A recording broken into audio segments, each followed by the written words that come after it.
جب برطانوی سامراج کے خلاف بر صغیر پاک و ہند کے لوگوں نے علم بغاوت بلند کیا تو قائد اعظم کے پرچم میں اور ان کی صدائے دل نواز کی لے میں مسلمان تو بڑھتے چلے جا رہے تھے۔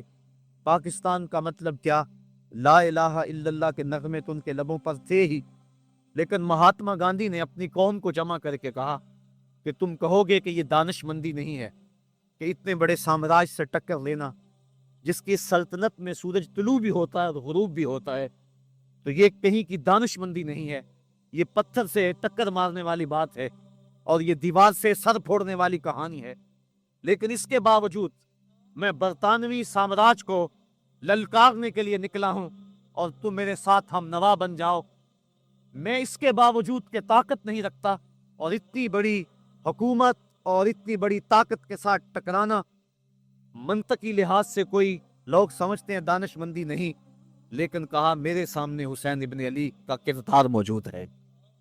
جبر کے خلاف قیامت تک جتنے بھی لوگ برسر میدان آتے رہیں گے، سب کا قائد حسین ابن علی ہوگا۔ وہ قافلے حریت کے جہاں بھی میدان عمل میں ہوں گے، ان کے ہاتھ میں پرچم حسینی پرچم ہوگا۔ آج دنیا کے اوپر جہاں بھی جبر کے خلاف جنگ لگی ہوئی ہے اور لوگ میدان عمل میں ہیں، گلی گلی کربلا بپا ہے، اور جہاں بھی قافلے میدان عمل میں نکلے ہیں، وہ کابل میں ہو یا کندھار میں، وہ قلعہ جنگی میں ہو دشت لیلہ میں، وہ تورا بورا میں ہو یا موصل میں، بغداد میں ہو یا القدس میں، کشمیر میں ہو یا آذربائیجان میں، وہ غزہ کی پٹی میں ہو یا کسی اور مقام پر، حریت کے جتنے بھی قافلے میدان عمل میں ہیں، سب حرارت خون حسین سے لے رہے ہیں۔ حضرت امام حسین رضی اللہ تعالی عنہ وہ در یکتا ہیں کہ صدف کائنات کے اندر وہ نگینہ صرف ایک ہی ہے۔ لوگوں نے خدا ہونے کے دعوے کیے، نبی ہونے کے دعوے کیے، مہدی ہونے کے دعوے کیے، لیکن آج تک کسی نے حسین ہونے کا دعویٰ نہیں کیا۔ کوئی گھر لٹائے تو حسین بنے، تیروں پہ تیر کھائے تو پھر حسین ہونے کی بات کرے۔ اپنے 6 ماہ کے بچے کو اپنے ہاتھوں پہ لے جا کر کے اور اس کے حلق میں پیوست ہوتا ہوا تیر نکال کر بھی اللہ کا شکر بجا لائے اور صبر کے دامن کو نہ چھوڑے، کوئی ایسا حوصلہ رکھے تو حسین ہونے کا دعویٰ کرے۔ دنیا پر حسین ایک ہی ہے، اور جبر کے خلاف جس انداز سے حضرت امام حسین رضی اللہ تعالی عنہ نے عظیمت کی وہ داستان رقم کی، قیامت تک کے لیے ایک نمونہ چھوڑ گئے۔ آپ کو سب پتہ تھا کہ میرے ساتھ آگے کیا ہونے والا ہے۔ مقام بیضا پہ حضرت امام حمام کا جو خطبہ ہے وہ ہمارے سامنے ہے۔ آپ نے فرمایا مجھے پتہ ہے کہ میرے ساتھ کیا سلوک ہوگا۔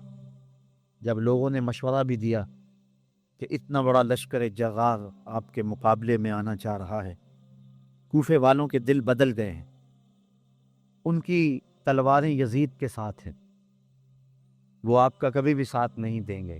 الکوفی لا یوفی، کوفی کبھی بھی وفا نہیں کرتا، تو آپ یہاں سے پلٹ جائیں۔ یہ بات جب حضرت امام حسین رضی اللہ تعالی عنہ نے سنی تو آپ نے فرمایا جو تم مجھے بتا رہے ہو وہ مجھے پہلے ہی پتہ ہے کہ میرے ساتھ کیا سلوک ہوگا، لیکن میں اس کے باوجود بھی تیروں کے جائے نماز پہ نماز پڑھنے کے لیے تیار ہوں۔ میں پھر بھی کربلا کی راہوں کا مسافر ہی، جب 72 افراد 22,000 کے لشکر کا راستہ نہیں روک سکتے، اور مجھے پتہ ہے میں اپنے بچوں کے سامنے شہید کر دیا جاؤں گا، لیکن اس کے باوجود میں شہادت گاہ الفت کے اندر قدم کیوں اٹھاتا چلا جا رہا ہوں؟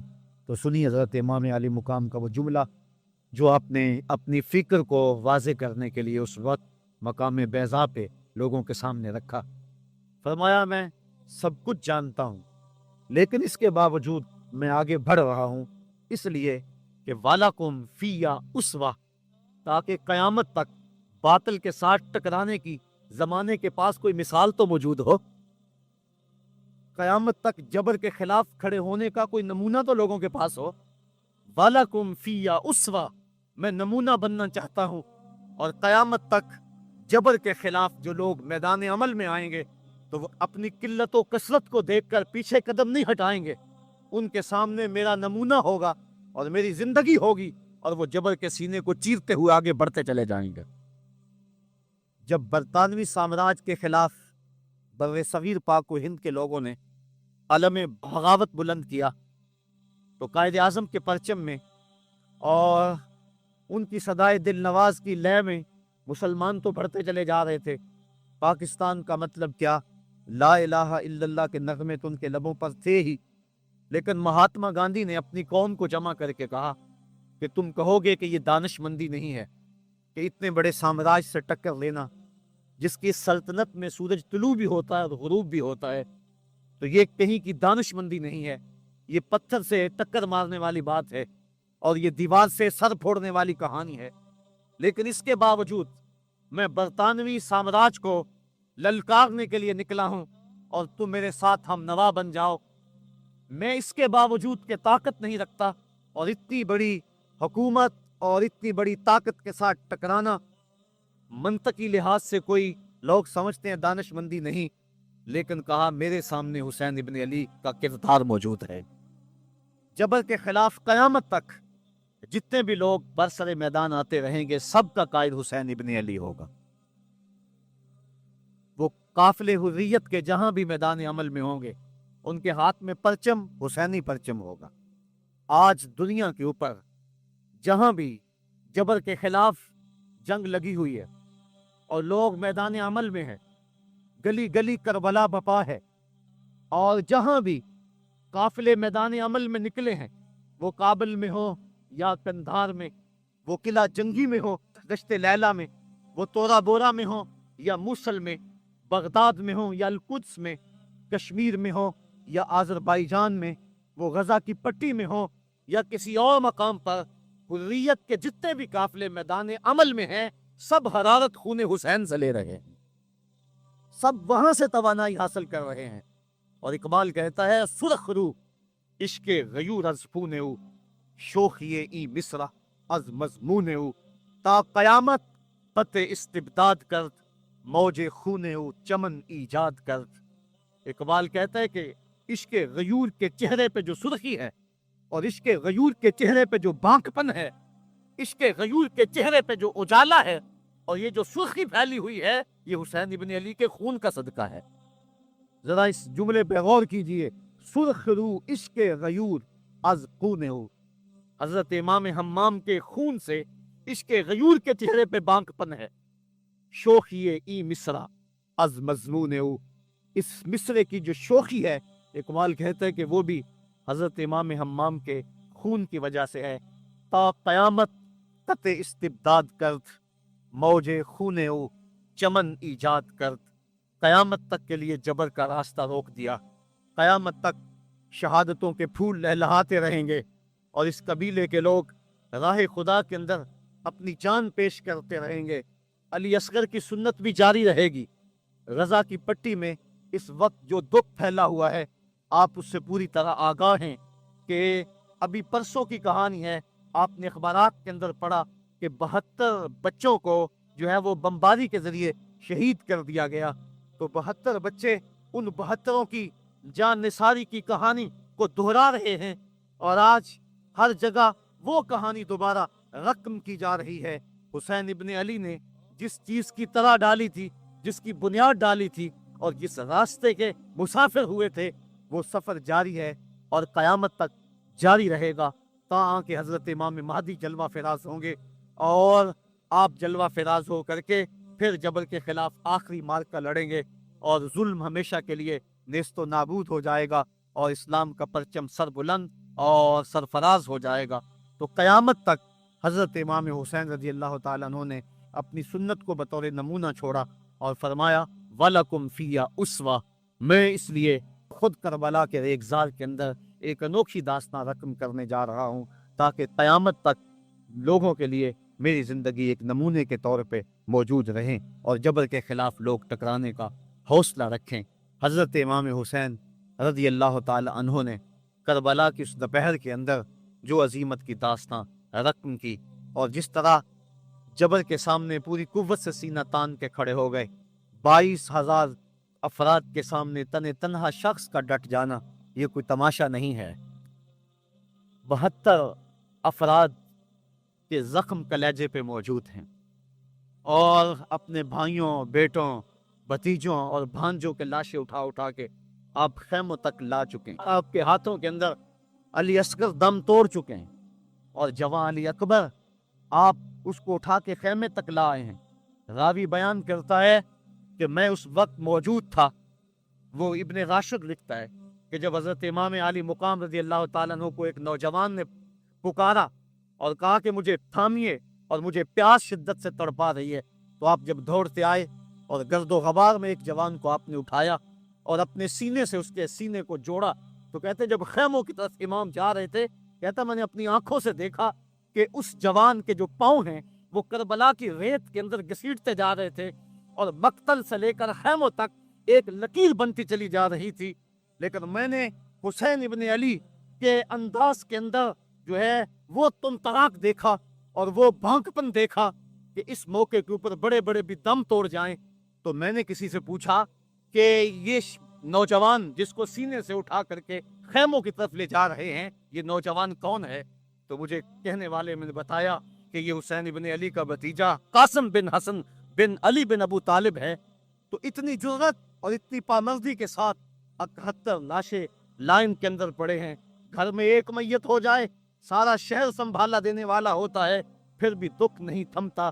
کہتے ہیں چھوڑ دو، اس کا کلیجہ کٹ گیا ہے، اس کا جوان رخصت ہو گیا ہے، اس کے سینے کا چین لٹ گیا ہے، سلام کرو حسین ابن علی کو. 71 لاشیں لائنوں میں لگے ہوئے ہیں، بے گور و کفن لاشیں پڑے ہوئے ہیں اور ادھر خیمے کے اندر پردہ داروں کے پردے کا بھی لحاظ ہے. لیکن پھر جب گھوڑے کی زین کو کس کے میدان کربلا میں نبی کا نواسہ نکلا، جب 3 دن کا پیاسا کربلا کے ریگزار کے اندر میدان کربلا کے اندر ذوالفقار تلوار لہراتا ہوا آیا، شبیہ رسول کریم کی تصویر جب میدان کربلا میں حضرت امام حسین تلوار کو لہراتے ہوئے آئے تو آواز آ رہی تھی یہ کون ذی وقار ہے، یہ کون شاہ سوار ہے، لباس ہے پھٹا ہوا، لخت لخت کٹا ہوا، تمام جسم نازنی چھتا ہوا کٹا ہوا، پھر بھی ہے ڈٹا ہوا، یہ نبی کا نور عین ہے، یہ بالیقین حسین ہے. حضرت امام حسین رضی اللہ تعالیٰ عنہ نے کس انداز کے ساتھ جبر کے خلاف پوری قوت سے کھڑے ہو کر کے دنیا کے سامنے اپنا اسوہ ختم کیا اور گھوڑے کی زین سے جب فرش زمین کی طرف آئے. زمانہ جانتا ہے کہ جب آپ کا سر سجدے میں تھا کہ اس وقت سنان بن انس نے آپ کے سر کو کاٹا یا خولی بن یزید نے کاٹا یا شمر نے کاٹا، اختلافات ہے روایات کے اندر. لیکن حضرت امام حسین رضی اللہ تعالی عنہ کا آخری وقت سر جو تھا وہ سجدے میں تھا اور سجدے کی حالت کے اندر دست قاتل نے سر حسین کو تن حسین سے الگ کیا. یہ دنیا کے سامنے حضرت امام نے اپنا اسوہ رکھا کہ یہی تو پیغام میں دینے آیا ہوں، یہی تو جو ہے وہ تحریر میں نے کربلا کی ریت پر اپنے خون سے رقم کرنی تھی کہ یہ سر کٹ سکتا ہے لیکن جھکے گا تو صرف اپنے مالک کی چوکٹ پہ جھکے گا، یزید کے سامنے یہ سر جھک نہیں سکتا ہے. تو حضرت امام حمام رضی اللہ تعالیٰ عنہ نے کربلا کے تپتے ہوئے ریگزار میں جب 72-73 لاشیں خیموں کے سامنے پڑے تھے اور اتنے زخم کلیجے پہ تھے، راوی کہتا ہے کہ جب آپ کی قمیض اتاری گئی تو 113 سوراخ اس میں تیروں کے تھے، 33 زخم نیزوں کے تھے، 34 گھاؤ تلواروں کے تھے، اتنے زخم جسم کے اندر اور جسم چور ہے زخموں سے. لیکن حضرت امام حسین نے جب پیشانی سجدے میں رکھی تو آخری لفظ یہ تھے اللہم رضن بقضائک وصبرا علی بلائک تسلیما لامرک سبحان ربی الاعلی. مالک تیری تقدیر پہ راضی ہو گیا ہوں، مالک زخم سہ پہ بھی میں مسکرا رہا ہوں، مالک تیری طرف سے جو دکھ آئے میں نے ان کو قبول کیا، جے سونا میرے دکھ وچ راضی تے میں سکھ نو چلے ڈاواں. مالک میں سب کچھ قبول کیا، حسین تیری رضا پہ راضی ہے، میرے مالک تو بھی بتا تو بھی حسین پہ راضی ہوا ہے کہ نہیں ہوا ہے. آواز آ رہی تھی اس پیاسے پر علی شیر خدا کو ناز ہے، اس نواسے پر محمد مصطفیٰ کو ناز ہے. اوروں نے بھی سجدہ کیا پر اس کا عجب انداز ہے، اس نے وہ سجدہ کیا جس پر خدا کو ناز ہے. اے حسین ابن علی تم پر سلام، نازش آل نبی تم پر سلام۔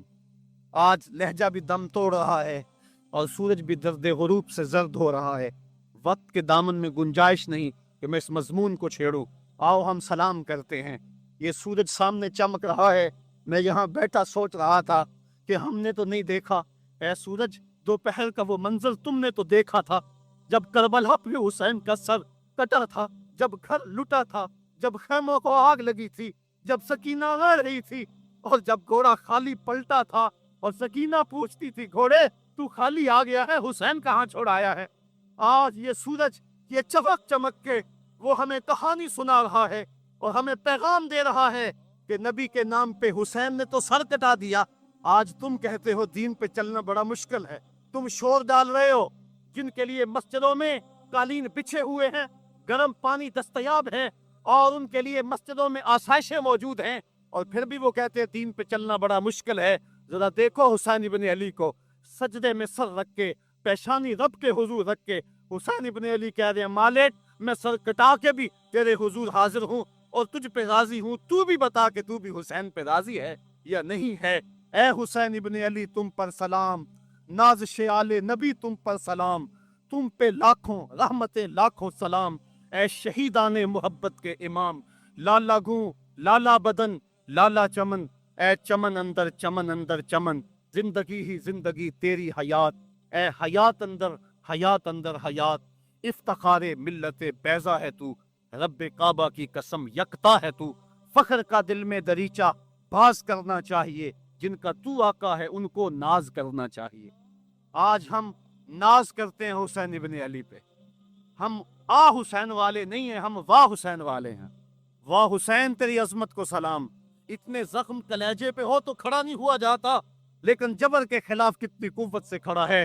حسین ابن علی نے اپنا نمونہ لوگوں کے سامنے رکھنا تھا۔ تو اقبال کہتا ہے سرخ رو عشق غیور از پونے او، شوخی این مصرع از مضمون او۔ یزید مٹ گیا، یزید کا نام مٹ گیا، اس کا تشخص مٹ گیا، حسین کل بھی زندہ تھا، حسین آج بھی زندہ ہے۔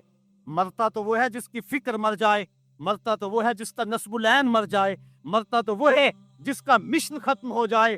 حسین کا نصب العین زندہ، حسین کی فکر زندہ، حسین کا مشن زندہ، حسین زندہ، حسین کا نانا بھی زندہ۔ آج بھی ہزاروں کروڑوں اربوں انسان حسین کا نام لے کے جی رہے ہیں۔ میں کہتا ہوں اگر کوئی یزید کا نام بھی لیتا ہے تو وہ سر جھکا کے دیتا ہے۔ کیسا تمہارا لیڈر ہے جس کا نام لیتے ہوئے بھی تمہیں شرم آتی ہے؟ نام لینے سے پہلے سر جھکاتے ہو، نام لیتے ہوئے پسینہ پسینہ ہوتے ہو، نام لینے کے بعد منہ چھپا لیتے ہو۔ تمہیں اپنے قائد اور اپنے لیڈر کا نام لیتے بھی شرم آتی ہے، اور جب ہمارے لبوں پہ نام حسین آتا ہے ہمارا قد اونچا ہو جاتا ہے، ہمارا سر فخر سے بلند ہو جاتا ہے۔ فخر کا دل میں دریچہ باز کرنا چاہیے، جن کا تو آقا ہے ان کو ناز کرنا چاہیے۔ تو حسین ابن علی نے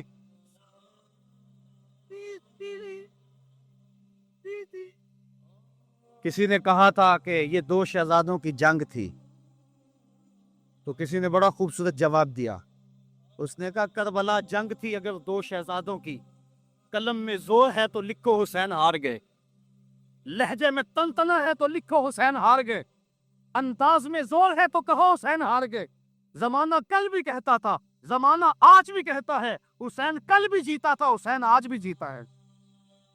جب حضرت امام حسین رضی اللہ تعالیٰ عنہ کا سر انور کاٹ لیا گیا اور خولی بن یزید نے نیزے کی نوک پہ اس کو رکھا، ویسے رخ سر کا زمین کی طرف سے تھا، کسی نے کیا خوب کہا باں کے سر نیزے پہ اور سوئے زمین ہے روح، یعنی سجدہ ثانی کی ہے آرزو۔ رکعت کے دو سجدے ہوتے ہیں، ایک سجدہ ہوا تھا کہ سر انور جدا کر لیا گیا، جب نیزے کی نوک پہ تھا سر تو رخ زمین کی طرف سے تھا۔ شاعر کہتا ذرا غور سے دیکھو سر حسین کیا کہہ رہا ہے، سر حسین کی پیشانی زمین کی طرف ہے، پیشانی میں دوسرے سجدے کی آرزو مچل رہی ہے۔ تو جب امام حسین کا سر خولی نے نیزے کی نوک پہ چڑھایا، اس نے تو یہ کہنا چاہا تھا کہ ہم فتح یاب ہوئے اور دیکھو ہم نے سر کاٹ لیا۔ کسی نے کہا ذرا غور سے دیکھو یہ تو سر کٹ کے بھی سر بلند ہے، یہ سر کٹ گیا پھر بھی سر بلندی نہیں گئی ہے، اس کا بانک پن پھر بھی نہیں گیا ہے۔ حسین کا سر کل بھی اونچا تھا، حسین کا سر آج بھی اونچا ہے، اس کا نام زندہ، اس کا پیغام زندہ، اس کی فکر زندہ۔ حضرت امام زین العابدین یہ کربلا کے وہ شخص ہیں جنہوں نے سارا منظر اپنی آنکھوں سے دیکھا تھا. اتنے دکھ کسی کو نہیں پہنچے جتنے زینب اور زین العابدین کو پہنچے ہیں. سب منظر کھلی آنکھوں سے دیکھا. 14 سال کی عمر ہے, بیمار ہیں. تاریخ بتاتی ہے اس کے بعد ساری زندگی حضرت زین العابدین نے ٹھنڈا پانی نہیں پیا. جب پانی پینے لگتے تڑپنے لگتے, کہتے مجھے سکینہ کی پیاس یاد آتی ہے, مجھے علی اصغر کا تڑپنا یاد آتا ہے. ساری زندگی پھر ٹھنڈا پانی نہیں پیا. حضرت امام زین العابدین نے یہ سارا منظر کھلی آنکھوں کے ساتھ دیکھا تھا. اور پھر آپ نے دمشق کے بازاروں میں بھی اور کوفے کی گلیوں کے اندر بھی سروں کا یہ قافلہ اپنی قیادت کے اندر جو ہے وہ گزارا تھا.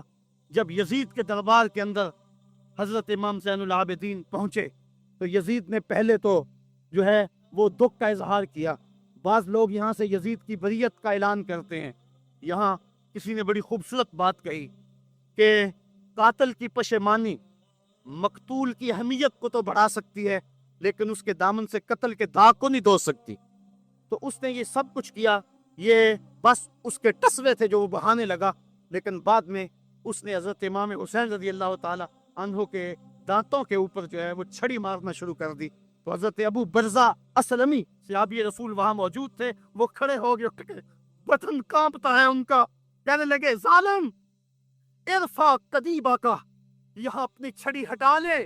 میں نے اپنی ان آنکھوں سے دیکھا ہے کہ کان رسول اللہ صلی اللہ علیہ وسلم یلسمہ, حضور نے ان ہونٹوں کو خود چوما ہے. تو یہ کہہ کہ آپ دربار سے نکل گئے اور روتے تھے اور آپ کے بدن پہ کپتی پتاری تھی. بعد میں یزید نے کہا حضرت غلطی ہو گئی اور یہ میں نہیں چاہتا تھا, بتائیں آپ کی کوئی شرط ہو. تو آپ نے فرمایا میری 4 باتیں مان لو.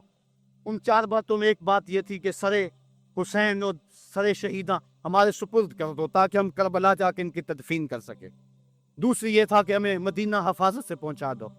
تیسری شرط یہ تھی مجھے جو ہے وہ جمعے کا خطبہ دینے کی اجازت دو آج دمشق جامع مسجد کے اندر. چوتھی بات آپ نے یہ فرمائی کہ قاتلان حسین جو ہے وہ میرے سپرد کرو.